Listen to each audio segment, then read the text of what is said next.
मानव इतिहास के पन्नों को जब हम पलटते हैं तो भारतीय उपमहाद्वीप में एक ऐसा अध्याय सामने आता है जो अपनी आधुनिकता और विकास से आज की दुनिया को भी हैरान कर देता है। यह कहानी है सिंधु घाटी सभ्यता की, जिसे हड़प्पा सभ्यता के नाम से भी जाना जाता है। कल्पना कीजिए, आज से लगभग 4500 से 5000 साल पहले एक समय की, जब दुनिया के बाकी हिस्सों में लोग खानाबदोश जीवन जी रहे थे या बस्तियों में रहना सीख रहे थे, तब भारत के उत्तर पश्चिम हिस्सों में पक्की ईंटों से बने बहुमंजिला मकान थी, ढकी हुई नालियाँ और बेहतरीन सड़कों वाले शहर बस चुके थे। इस सभ्यता की खोज की कहानी भी बड़ी दिलचस्प है, जो संयोग से शुरू हुई। 1856 में जब ब्रिटिश भारत में कराची से लाहौर के बीच रेलवे लाइन बिछाई जा रही थी, तो अंग्रेज इंजीनियरों को ज़मीन के नीचे दबी हुई हजारों पक्की ईंटें मिली।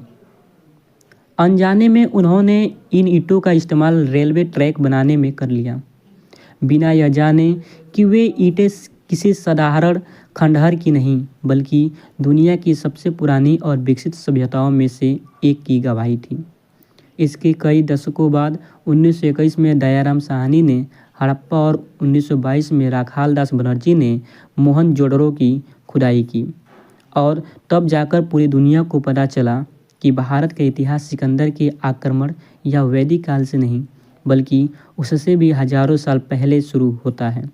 जॉन मार्शल, जो उस समय भारतीय पुरातत्व सर्वेक्षण के महानिदेशक थे, उन्होंने 1924 में आधिकारिक तौर पर इस सभ्यता की खोज की घोषणा की, जिससे इतिहास की किताबें बदल गई।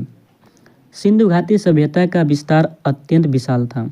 यह उत्तर में जम्मू के मांडा से लेकर दक्षिण में महाराष्ट्र के दायमाबाद तक और पश्चिम में पाकिस्तान ईरान सीमा पर स्थित सुटका गेंडोर से लेकर पूर्व में उत्तर प्रदेश के आलमगीर तक फैली हुई थी। यह सभ्यता मिस्र और मेसोपोटामिया की सभ्यताओं की समकालीन थी, लेकिन क्षेत्रफल में उन दोनों से कहीं ज़्यादा थी। इस सभ्यता का सबसे परिपक्व काल लगभग 2500 ईसा पूर्व से 1750 ईसा पूर्व के बीच माना जाता है। इस सभ्यता की सबसे बड़ी खासियत इसका अद्भुत नगर नियोजन यानी टाउन प्लानिंग थी, जो आज के स्मार्ट सिटीज़ को भी टक्कर देती है।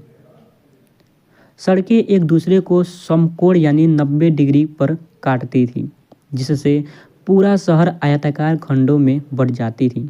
यह व्यवस्था इतनी सटीक थी कि हवा चलने पर सड़कें अपने आप साफ हो जाती थीं। इन शहरों में सफाई व्यवस्था का जो स्तर था, वह समकालीन विश्व में कहीं और देखने को नहीं मिलता। हर घर से निकलने वाली गंदे पानी की नालियाँ गली की मुख्य नाली में मिलती थी, और ये मुख्य नालियाँ ढकी होती थी। जगह जगह पर मैन होल बनाए गए थे ताकि सफाई की जा सके। यह बात आज से 5000 साल पहले के लोगों की स्वास्थ्य और स्वच्छता के प्रति जागरूकता को दर्शाती है। शहरों को मुख्य रूप से दो हिस्सों में बांटा जाता है। एक हिस्सा ऊंचाई पर बना होता था, जिसे दुर्ग कहा जाता था, जहां संभवतः शासक वर्ग, पुरोहित या प्रशासनिक लोग रहते थे। दूसरा हिस्सा निचला शहर था, जो आकार में बड़ा होता था, और वहां आम जनता, व्यापारी और शिल्पकार रहते थे। भवनों के निर्माण में पक्की ईंटों का उपयोग किया जाता था, और ईंटों का अनुपात पूरी सभ्यता में लगभग एक समान था, जो यह सिद्ध करता है कि एकीकृत प्रशासन व्यवस्था जरूर रही होगी, जो इन मानकों को तय करती थी। मोहनजोदड़ो में मिला विशाल स्नानागार इस सभ्यता का एक आश्चर्यजनक ढांचा है। यह एक बड़ा आयताकार जलाशय था, जिसके तल तक जाने के लिए सीढ़ियाँ बनी थी, और इसमें पानी भरने और निकालने की उत्तम व्यवस्था थी। इतिहासकार मानते हैं कि इसका उपयोग किसी विशेष धार्मिक अवसर पर सामूहिक स्नान के लिए किया जाता था। इसके अलावा यहाँ विशाल अन्नागार भी मिले हैं, जहाँ अनाज को सुरक्षित रखा जाता था। यह दर्शाता है कि उस समय कृषि इतनी उन्नत थी कि वे अपनी ज़रूरत से ज़्यादा अनाज उगाते थे और आपातकाल या व्यापार के लिए उसे स्टोर करते थे। कृषि ही इस सभ्यता की अर्थव्यवस्था की रीढ़ थी। सिंधु नदी और उसकी सहायक नदियों की उपजाऊ मिट्टी में वे गेहूँ, जौ, मटर, सरसों और तिल जैसी फसलें उगाते थे। सबसे महत्वपूर्ण बात यह है कि कपास की खेती करने वाले दुनिया के पहले लोग संभवतः सिंधु घाटी के ही निवासी थे। यूनानियों ने इसलिए कपास को सीडन कहा है, जो सिंधु शब्द से निकला है। सिर्फ खेती ही नहीं, पशुपालन भी उनके जीवन का अभिन्न अंग था। वे बैल, भैंस, भेड़, बकरी और सूअर पालते थे। कुब्बड़ वाला साढ़ उनका सबसे प्रिय और पूजनीय पशु प्रतीत होता है, जिसका चित्रण उनकी मोहरों पर बार बार मिलता है। हालांकि घोड़े से उनका परिचय था या नहीं, इस पर इतिहासकारों में मतभेद है, क्योंकि घोड़े के स्पष्ट प्रमाण बहुत कम मिलते हैं। व्यापार के मामले में भी यह सभ्यता बहुत आगे थी। इनका व्यापार न केवल आंतरिक रूप से एक शहर से दूसरे शहर तक होता था, बल्कि विदेशों तक फैला हुआ था। गुजरात के लोथल में मिला एक विशाल गोदीवाड़ा यह साबित करता है कि वे समुद्री रास्ते से व्यापार करते थे। मेसोपोटामिया, आज का इराक के अभिलेखों में मेलुआ शब्द का प्रयोग होता है, जो सिंधु सभ्यता के लिए ही था।